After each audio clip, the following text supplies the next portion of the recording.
எல்லாருக்கும் வணக்கம். நீங்க சம் ஸ்டாக்ஸ் எல்லாம் வாங்கி வச்சிருப்பீங்களே, என்னைக்காவது யோசிச்சிருக்கீங்களா ஒரு ஷேரோட மார்க்கெட் பிரைஸ் எப்படி கால்குலேட் பண்றது அப்படின்னு? ஏன்னா நீங்க ஷேர் ஃபார் எக்ஸாம்பிள் எடுத்துக்கிறீங்க, ஹெச்டிஎஃப்சி பேங்க் எடுத்துக்கிறீங்க, இப்போ 810 அதோட ரேட் ரன் ஆயிட்டு இருக்கு. அதோட ஷேர் பிரைஸ் எப்படி கால்குலேட் பண்ணுவாங்க, அதை பத்தியான வீடியோ தான் நம்ம இன்னைக்கு பார்க்க போறோம். ஒரு கம்பெனியோட அந்த மார்க்கெட் பிரைஸ், ஒரு ஷேரோட விலை எவ்வளோ அப்படின்றது எப்படி தெரிஞ்சுக்கலாம். அதை தெரிஞ்சுக்கிட்டீங்க அப்படின்னா அந்த ஷேரை வந்து நீங்க நம்பர் ஆஃப் ஷேர்ஸ் இன்க்ரீஸ் பண்ணிக்கலாம். எப்படி கண்டுபிடிக்குன்னு தெரிஞ்சுக்கிட்டீங்க அப்படின்னா அந்த கம்பெனி எப்படி இருக்கு, அந்த கம்பெனில ஸ்டாக்ஸ் நம்ம வாங்கலாமா, அதை பத்தியும் நீங்க வந்து தெரிஞ்சுக்கலாம். ஸோ ஸ்கிப் பண்ணாம இந்த வீடியோ பாருங்க. கண்டிப்பா பணத்தோட்டம் சேனலை சப்ஸ்கிரைப் பண்ணிக்கிறேன். வாங்க வீடியோக்குள்ள போகலாம். ஃபார் எக்ஸாம்பிள் இப்போ நம்ம வந்து ஒரு கம்பெனி எடுத்துக்குவோம். அந்த கம்பெனியோட நெட் இன்கம் எவ்வளோன்னு பார்த்தீங்க அப்படின்னா, நெட் இன்கம்னா என்ன? தட் மீன்ஸ் கம்பெனிக்கு கிடைக்கக்கூடிய total asset, that means liabilities கழிச்சிருவாங்க, டாக்ஸ் எல்லாமே கழிச்சிட்டு உங்களுக்கு கிடைக்கக்கூடிய அந்த ப்ராஃபிட் தான் வந்து நெட் இன்கம் அப்படின்னு சொல்றோம். அந்த நெட் இன்கம் எவ்வளோன்னு பார்த்தீங்கன்னா ₹3,60,000 அந்த கம்பெனியோட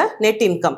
ஃபார் எக்ஸாம்பிளுக்கு எடுத்துக்க அவுட்ஸ்டாண்டிங் ஷேர்ஸ் அப்படின்னா, ஒரு கம்பெனி என்ன பண்ணியிருக்கோம் அப்படின்னா ஷேர்ஸை வந்து வித்திருப்பாங்க ஃபார் இன்வெஸ்டர்ஸ்க்கு. அந்த மாதிரி எவ்வளோ அவுட்ஸ்டாண்டிங் ஷேர்ஸ் அந்த கம்பெனி வச்சிருக்காங்க அப்படின்னா 6 lakh ஷேர்ஸ் வந்து வச்சிருக்காங்க. Next ROE, that means return on equity. Outstanding shares இருக்கு இல்லையா, அந்த ஷேர்ஸ்ல அவங்களுக்கு கிடைக்கக்கூடிய அந்த ப்ராஃபிட், அதுதான் வந்து return on equity 20%. Next book value per share. Book வேல்யூனா என்னங்க? Total asset minus liability. அது எவ்வளோன்னு சொல்லிட்டு பார்த்தீங்கன்னா 25% ஆஃப் த மார்க்கெட். நெக்ஸ்ட் இப்போ கொடுத்துருக்காங்க நெட் இன்கம் இருக்கு, அவுட்ஸ்டாண்டிங் ஷேர்ஸ் இருக்கு, ROE இருக்கு and book value per share. இது வச்சு நம்ம வந்து ஒரு மார்க்கெட் ஷேரோட பிரைஸ் எவ்வளோன்னு கண்டுபிடிப்போம். ஸோ ஃபர்ஸ்ட் நம்ம வந்து EPS கால்குலேட் பண்ணிக்கலாம். EPS அப்படின்னா ஏர்னிங்ஸ் பர் ஷேர். ஒரு ஷேருக்கு நமக்கு கிடைக்கக்கூடிய அந்த ஏர்னிங்ஸ் அது எப்படி அப்படின்னா, நெட் இன்கம் இருக்கு இல்லையா, divided by number of outstanding shares. இதுதான் ஓகேங்களா. அப்போ நீங்கள் கால்குலேட் பண்ணிக்கிறீங்க. That is 3,60,000 6 lakhs out shares பார்த்தீங்க அப்படின்னா உங்களுக்கு earnings per share EPS equal to 0.60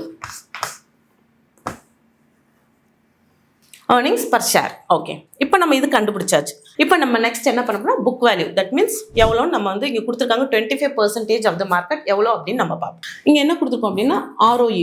book value கண்டுபிடிக்கணும்னா ரிட்டர்ன் ஆன் ஈக்விட்டி நம்மளுக்கு தெரிஞ்சுக்கணும். ஸோ ROE எவ்வளோ நம்மளுக்கு கிடைச்சிருக்கு, 20%. ஓகேங்களா. நான் வந்து 0.20 கன்வெர்ட் பண்ணியிருக்கேன். Equal to EPS earnings per share உங்களுக்கு எவ்வளோ வந்திருக்கு, 0.60 divided by book value per share. பார்த்தீங்க அப்படின்னா இதுக்கு வந்து ₹3. தட் மீன்ஸ் 0.60 டிவைடட் பை 0.20 பண்ணிங்க அப்படின்னா ₹3. இதுதான் வந்து புக் வேல்யூ. இந்த புக் வேல்யூ வச்சு மார்க்கெட் பிரைஸ் பர் ஷேர் நம்ம கண்டுபிடிப்போம். புக் வேல்யூ ஈக்குவல் எவ்வளோ சொல்லியிருக்காங்க, 25% of market price. So book value எவ்வளோ நம்மளுக்கு வந்திருக்கு அப்படின்னா ₹3 equal to 25% means 0.25 of market price.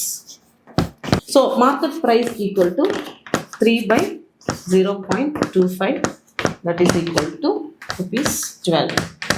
So இதுதான் அந்த market price.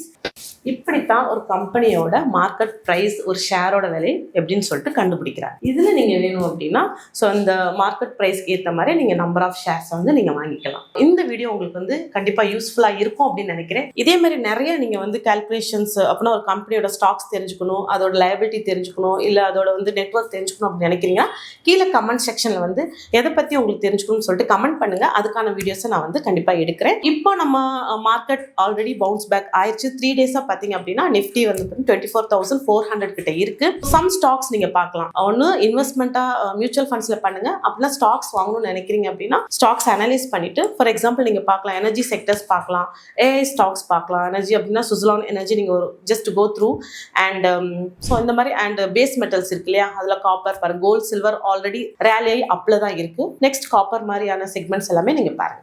So thank you so much.